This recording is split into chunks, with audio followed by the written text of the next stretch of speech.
2017, the United States witnessed a pivotal moment in its economic history: the introduction of the Tax Cuts and Jobs Act, commonly referred to as Trump's tax reform.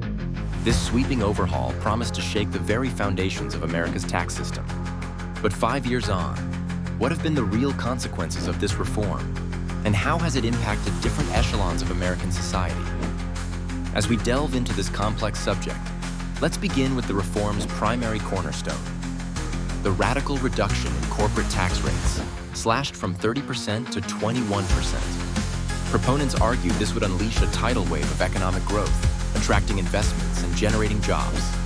In the short term, indeed, there was a marked uptick in corporate earnings and stock market gains. Major corporations saw an increase in profitability, and, in theory, this newfound wealth was expected to trickle down to average employees. However, the benefits seem to have been distributed less evenly than anticipated. Critics point out that while corporate profits soared, wage growth for the average worker remained stagnant, failing to mirror the promised trickle-down effects. Instead, much of the corporate savings were channeled into stock buybacks, boosting shareholder value rather than significantly increasing employee compensation.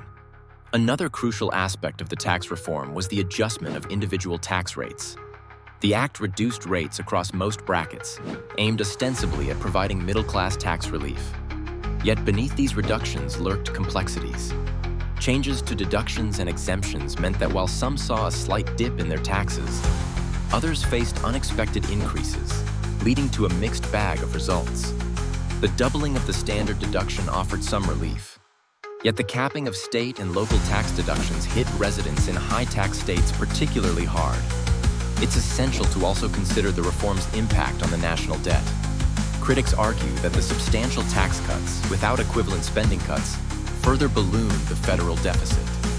The national debt surged, raising concerns about long-term fiscal sustainability and the capacity to fund essential public services. Furthermore, the global ramifications of this reform cannot be ignored. By lowering corporate taxes, the U.S. positioned itself more competitively on the international stage. Yet this move intensified the global race to the bottom, prompting other countries to reevaluate their tax rates to retain business competitiveness. As we wrap up, it's evident that Trump's tax reform has had multifaceted and far-reaching consequences. While it indeed provided short-term gains for corporations and shifted the global tax landscape, the benefits have not been as uniformly distributed as originally promised. The long-term impacts, especially on income inequality and national debt, continue to unfold and spark fervent debate among economists and policymakers alike.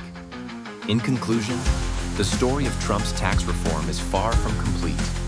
As we move forward, it remains crucial to scrutinize the balance between stimulating economic growth and ensuring equitable benefits across all levels of society. Only through careful analysis and informed discourse can the true legacy of this reform be understood in its entirety.